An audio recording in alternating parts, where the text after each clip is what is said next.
کسی نے محدث کچھوچوی علیہ رحمہ سے کہا حضرت میں ایک مسئلہ پوچھنے آیا ہوں، فرمایا پوچھئے۔ کہا نماز پڑھتا ہوں لطف نہیں آتا، مزہ نہیں آتا۔ تو آپ نے اس کو حیرت سے کہا کہ اس کے باوجود بھی پڑھتے تو ہو نا؟ اس نے کہا جی وہ تو اللہ کا حکم ہے، وہ تو پڑھتا ہی پڑھتا ہوں۔ تو محدث کچھوچوی جھومنے لگے، کہا واہ واہ، تم مزے کے بندے نہیں ہو، اللہ کے بندے ہو۔ تمہیں مزہ نہیں آتا پھر بھی پڑھتے ہو؟ یار مزہ آئے کسی چیز کا وہ تو بندہ پھر کرتا ہی کرتا ہے، تو مزہ نہ بھی آئے پھر بھی کرے۔ تو کہا پھر تم مزے کے لیے تو نہیں پڑھتے، پھر تم اللہ کے لیے پڑھتے کہ میرے رب کی طرف سے فریضہ ہے۔ اس نے کہا حضرت اس کا مزہ آ گیا۔ اللہ اکبر۔ تو یاد رکھیے کہ اللہ توفیق دے، آج آپ کنڈی کھڑکاتے رہے، کبھی تو در کھلے گا نا۔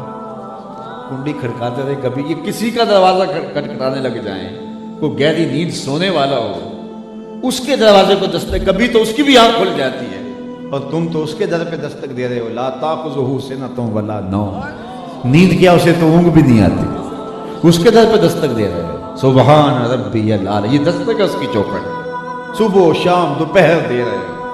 تمہاری دستک کا ردم ٹھیک نہیں ہے، تمہاری انگلیاں صحیح طرح سے جو ہے وہ دستک میں لگتی نہیں ہے، لیکن آواز تو ایک ہلکی سی پیدا ہوتی ہے، تو کبھی تو آواز آئے گی۔ وہ بار بار پکارنے والے کیا کام ہے تجھے، آ میں دروازہ کھول کے در رحمت بولا۔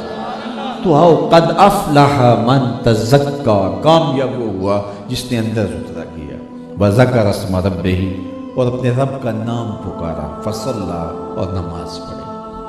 ہمارے بزرگ فرماتے تھے سونے سے پہلے 5 انگلیاں بھی گن لیا کرو اور 5 نمازیں بھی گن لیا کرو۔ اگر 5 نمازیں پوری ہیں تو اللہ کا شکر ادا کیا، اور اگر 5 نمازیں پوری نہیں ہیں تو اس سے بڑی بدبختی نہیں ہو سکتی۔ بعض لوگ کہتے ہیں میں نہیں نماز پڑھتا، میں کہتا ہوں تو کون ہوتا ہے نہ پڑھنے والا؟ تجھے اللہ بلاتا ہی نہیں، تجھے توفیق سجدہ ہی نصیب نہیں ہوتا۔ ورنہ جس نے آنکھیں دی، آنکھوں کو روشنی دی، کانوں کو شنوائی دی، خیالوں کو پاکیزگی دی، زبان کو جو ہے وہ بولنے کا سلیقہ دیا، قوت ذائقہ بخشی، دھڑکتا ہوا دل، کیا کچھ حضرت انسان کو اس نے عطا کیا، تو اس کے حضور سجدہ ریز نہیں ہوگا؟ اس سے بڑا بد نصیب کائنات میں کوئی نہیں ہو سکتا۔ تو آئیے آج سے یہ مت کہیے گا کہ میں ہفتے سے نماز شروع کروں گا، ہم جیسے بھی ہوتے ہیں میں پہلی تاریخ سے نماز شروع ہوگا، میں ہفتے سے شروع کروں گا۔ بعض کہتے ہیں میں بس میرے 2 سال رہ گئے ہیں جی ریٹائرمنٹ میں، اس کے بعد ریٹائرمنٹ لوں گا، بچوں کی شادیاں کروں گا، پھر حج کروں گا، پھر میں ہوں گا مسجد۔ یہ وہ ٹائم ٹیبل دے رہے ہیں جس کی ملکیت میں ایک سانس بھی نہیں ہے، جو ایک سانس کا بھی مالک نہیں ہے، وہ کتنی لمبی ٹائم ٹیبل دے رہے ہیں۔ بس ریٹائرمنٹ لوں گا، پھر حج کروں گا، پھر آؤں گا، پھر جو ہے وہ میں نمازی کروں گا۔ اللہ توفیق دے۔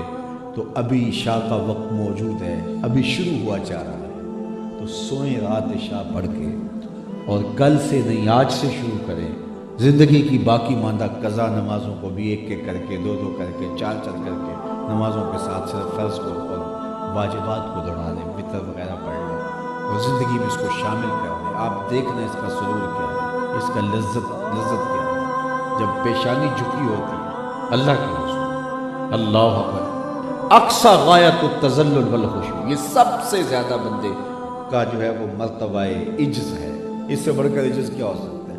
انسان کے اشرف اعضاء سر میں ہے، دیکھنے کی قوت آنکھیں سر میں، بولنے کی قوت زبان سر میں، سونگنے کی قوت ناک سر میں، سننے کی قوت کان سر میں، سوچنے کی قوت دماغ سر میں، اور سر مالک کے در پہ، اور زبان سے کیا کہتا ہے؟ سبحان ربی الاعلی۔ ناک بھی رگڑ رہا ہے، ماتھا بھی رگڑ رہا ہے، اور عملاً بتا رہا ہے کہ میرے سے عاجز کوئی نہیں، اور زبان سے کیا کہہ رہا ہے؟ تیرے سے اونچا کوئی نہیں۔ سبحان ربی الاعلی۔ پھر کتنی رحمتیں برستی ہیں جب وہ یہ پکار رہا ہوتا ہے۔ اگر بندے کو پتہ چل جائے کہ رحمتیں یوں برس رہی ہیں، وہ سجدے سے سر ہی نہ اٹھائے۔ تو 5 گانا نماز زندگی میں شامل کر لو، کبھی بھی زندگی میں سے نماز۔ آپ حضور کے عاشق ہو، ماشاءاللہ، اللہ آپ کو مبارک کرے۔ حضور سے محبت کا ہم دم بھرنے والے لوگ ہیں، اللہ ہمیں مبارک کرے۔ لیکن اگر ہم حضور سے محبت کرتے ہیں تو حضور کا یہ فرمان سن لو، وَجُعِلَتْ قُرَّةُ عَيْنِي فِي الصَّلَاةِ، میری آنکھوں کی ٹھنڈک نماز میں۔